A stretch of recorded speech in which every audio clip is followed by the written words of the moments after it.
As far as news on the Nigerian polity was concerned in the outgoing week, it was a mixed bag, with the DSS discountenancing information that it had been served with actionable intelligence about the attack on the Imo Correctional Center well ahead of time. Add to that, Southeast governors opened the week with the establishment of a regional security outfit to tackle security issues in the region. But other stories are compelling our attention today on issues with Jide. Welcome to the program. The hallmark of fragile democracies, that's how former President Goodluck Jonathan described countries with numerous court cases after elections. Boko Haram increases attacks on soldiers and civilians as the humanitarian crisis in the northeast worsens. That's where we're headed today on the program, and it's all about informed commentary on issues with Jide. Welcome once again. Let's take a break. All right, it's nice to have you join us on yet another edition of Issues with Jide. Babajide, welcome to the program. Nice to have you as always. Thank you for being my companion. Yes, indeed. Okay, so let's set the ball rolling. President Goodluck Jonathan says the ballot should determine outcome of election results and not the courts. Of course, we know what he's saying is clear, but what is he trying to say that we're not hearing, especially ahead of 2023? Yeah, the point he's trying to make is that the electoral umpire is increasingly being shut out of decision making as it affects elections, meaning that increasingly the courts have the final say on who has won an election and not the electoral umpire. And it is in Nigeria that this is such a big problem. We have not reached that point yet. I have to make that point clear, that we have not reached the point where the courts will no longer have a say in who wins elections in our country. The manner in which we rig elections, the fact that parties do not prepare sufficiently before even presenting candidates to run for elections, means that on many occasions, some candidates would not have met all the conditions that ought to be met before they can stand for elections.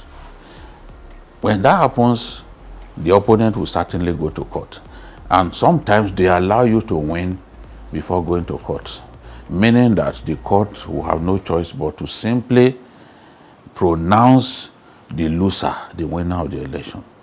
And of course, because we have a situation in which even the parties find it difficult to achieve unanimity amongst themselves in the choice of candidates, some agreed persons will go to court. We saw what happened in Zamfara State, where clearly the APC boxed itself into a corner. There are three tendencies in the Zamfara APC, and all three tendencies refused to agree that indeed a primary election had taken place. The national leadership supported one of the tendencies and claimed that primaries were held and that candidates emerged by consensus. But the two other groups said, no, it didn't happen. And what the law says is that before a candidate can be accepted as someone who had won a primary election by consensus, all the contending groups must have agreed that this is our candidate. That didn't happen. In the end, APC lost all elective positions in Zamfara. And today, PDP is the ruling party in Zamfara. Of course, it was the courts that did that. The way we rig elections in our country, people are bound to go to court. In 2015, we used the card reader for the first time. The card reader appeared to have sanitized the election to a great extent. The rates of post-election litigation went down drastically.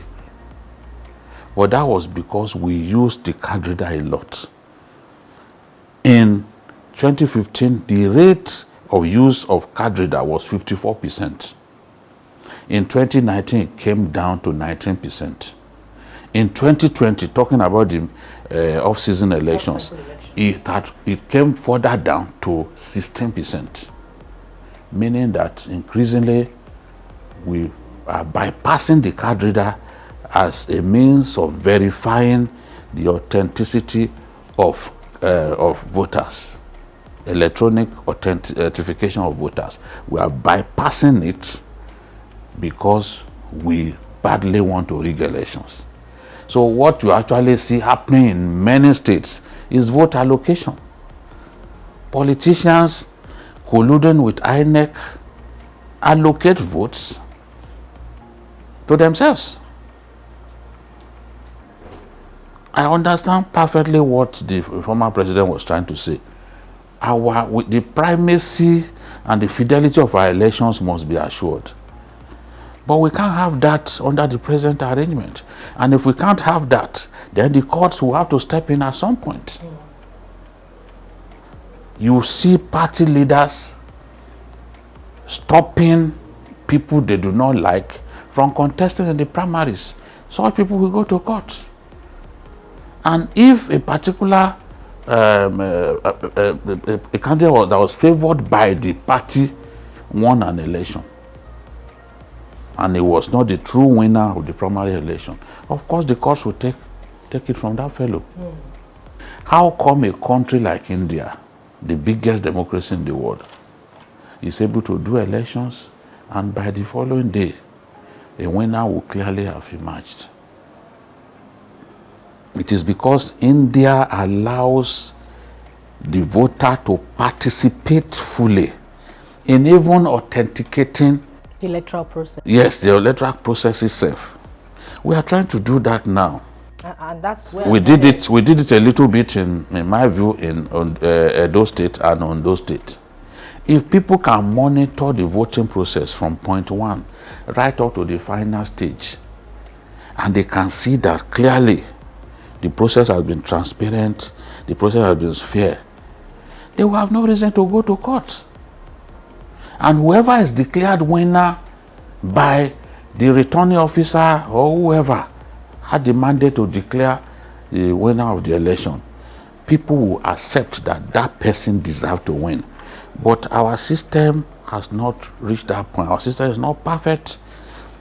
People are saying, yes, let's have electronic transmission of results. Electronic voting machine and the rest of them. Technologically assisted elections will help us, but the human element still cannot be wished away. We have to reform ourselves as individuals and as a people. The former president is saying, look, let's reform the electoral process. As Nigerians, we need to reform ourselves. True. And then even the courts also need to be reformed, because a lot of those courts are giving judgment to the highest bidder. So we must reform the courts, the judiciary itself. As individuals, we must reform ourselves. Especially at the party level. The politicians, we must achieve an attitudinal change on the part of the politicians. When we have this and we reform the electoral process, everything will then begin to go fine. When people lose elections, they will accept that they deserve to lose. And Jide, one of the vehicles that will take us to that destination of credible electoral process is the Electoral Act Amendment Bill. But do you see that becoming a reality by 2023? The fact that up till now, the executive has not done something about the electoral bill will suggest to you clearly that we are not interested in sanitizing the electoral process. We are not interested in electoral reform. We are still interested in election rigging. That's my simple answer.